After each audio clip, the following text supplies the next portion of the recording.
can remember exactly when I met Valerie. It was in the kitchen of E.Lynn Harris's apartment, where she had been invited against my wishes after she had torn my poor little baby novel apart in the pages of the HAC. But the wonderful thing about that story, and I love to tell that story, is because we came to love each other so much.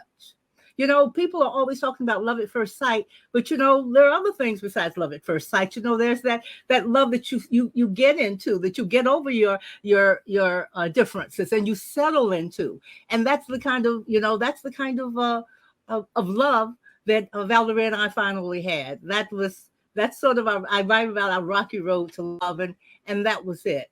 But one of the things that I love so about Val, and everyone talks about the same thing, and that is her call to arms. That you could call her and she would know exactly what you wanted.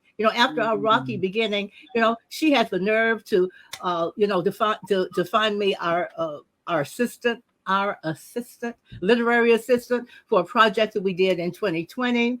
She made sure that I got tickets to Alice Walker's 75th spin around the sun.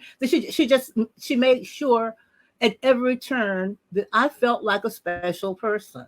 And that I wasn't a stepchild because we had a rocky beginning. No, but she always made me feel this way. And I always think about it in terms of motherhood. We have 5 children in my family. And my mother always made us feel like we were the center of the world. It's absolutely beautiful. Can I tell you something funny, though? Yeah. I did. I have to tell you, we were in an event together honoring Alice Walker in Atlanta. And we hadn't really had a lot of face-to-face interaction together, so we found ourselves a little awkward, and I was surprised, kind of awkward in the green room with each other.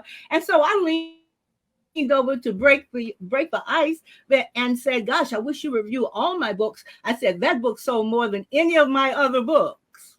Crickets. Yeah. I said, "Oh, I guess too soon, huh?" So we just moved on and never talked about it again.